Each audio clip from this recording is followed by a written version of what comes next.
Double integration method. देखिए question है, एक सिंपली सपोर्टेड बीम है जिसपे 9 किलो का पॉइंट लोड लगा हुआ है 3 मीटर डिस्टेंस के ऊपर, और एक यूडीएल लगा हुआ है 3 किलोमीटर पर मीटर की इंटेंसिटी का 4.5 मीटर के ऊपर। आपने को इस पर स्लोप एंड डिफ्लेक्शन की वैल्यू कैलकुलेट करनी है। तो डबल इंटीग्रेशन मेथड में जैसे मैंने आपको समझा रखा है, सबसे पहले आपको क्या करना है, सबसे पहले आपको रिएक्शन कैलकुलेट करनी है। तो रिएक्शन कैलकुलेट करने के लिए R A plus R B यानी summation of vertical force equal to 0।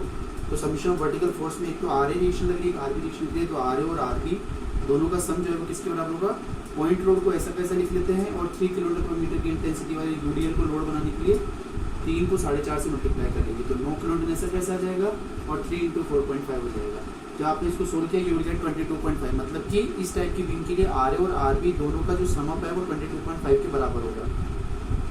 फिर टेकिंग मूवमेंट अबाउट पॉइंट है, इस पॉइंट की करस्पॉन्डिंग मूवमेंट लेना है। मूवमेंट में आपको ध्यान रखना है कि जो मूवमेंट एंटी क्लॉक है उसको आपको माइनस लेना है, जो मूवमेंट क्लॉकवाइज है उसको आपको प्लस लेना है। तो इस मूवमेंट को आपको लेने के लिए जैसे आप इस पर्टिकुलर ए पॉइंट के ऊपर मूवमेंट लेना चाहते हैं, तो ए पॉइंट के ऊपर मूवमेंट कैसे लेंगे, आर बी इंटू मूवमेंट लेने का तरीका क्या है, लोड इंटू परपेंडिकुलर डिस्टेंस। तो आर बी लोड हो गया, परपेंडिकुलर डिस्टेंस यहाँ से लेकर यहाँ तक पहुँचने का डिस्टेंस तो 4.5 और 1.5 और 3 तो ये हो गया 9। तो माइनस का आर बी इंटू 9 प्लस, अब यूडीएल को कैसे लेते हैं, यूडीएल का जो सेंटर होता है वो उसके सीजी पर होता है।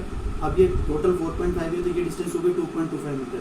तो 3 × 4.5 से वो पहले लोड बना और फिर 4.5 प्लस 1.5 प्लस 3 मीटर ऐसे करके, यानी कि आप इसको ऐसे कह सकते हैं कि जो इस वाले का है इसका दोबारा देख लीजिए एक बार, आर बी इंटू 9 माइनस इस वाले का है, तो पहले 3 × 4.5 का यूडीएल का लोड बन गया और फिर इतना सी जी आती है। सी जी आपको ए से कंसिडर करना है, तो 3 मीटर 1.5 मीटर और 2.25 मीटर, यानी कि 4.5 प्लस 2.25 मीटर।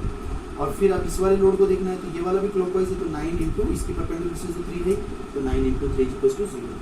तो जैसे आपने इसको सोल्व किया -9 r b equals to something, यहाँ से आपने आर बी की वैल्यू कैलकुलेट कर ली और आर बी की वैल्यू कैलकुलेट करके आपने उसको इक्वेशन 1 में इस इक्वेशन में डाला और आपको आर ए की वैल्यू मिल गई।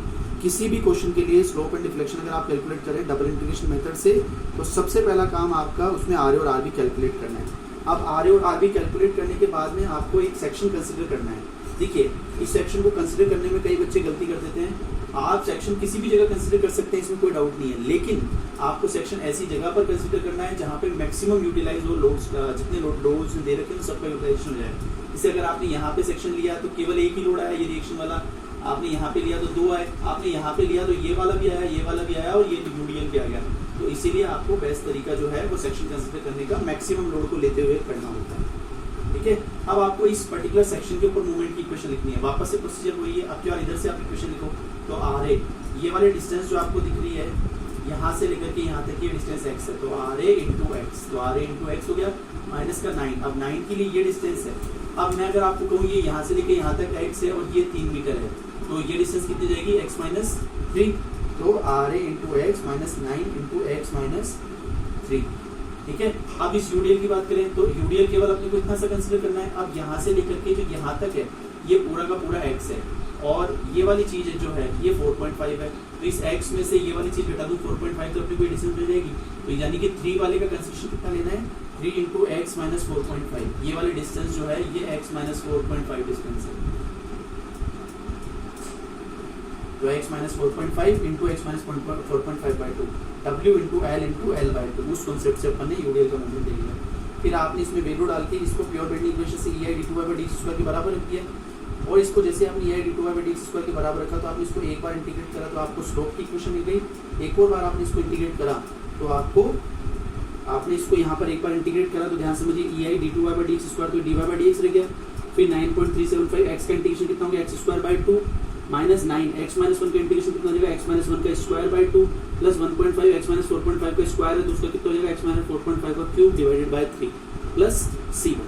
ठीक है, इसको अगेन इंटीग्रेट करा आपने तो e i dy/dx जो है वो रह गया e i by equal to 9.375। अब x²/2 है तो x² का इंटीग्रेशन x³/3 होगा और 3 2 6 तो x³/6 हो गया माइनस 9 x माइनस 1 का क्यूब डिवाइडेड बाय 6 प्लस 1.5 जो है वो 3 से, ये 1.5 3 से 2 टाइम्स कट हो गया तो x माइनस 4.5 के और 4 2 4 8 प्लस c1x प्लस c2। इस तरीके से आपने डबल इंटीग्रेशन मेथड में रिएक्शन कैलकुलेट करनी सीख ली, बेंडिंग की इक्वेशन लिखना सीख लिया, उसको 2 बार इंटीग्रेट करना सीख लिया।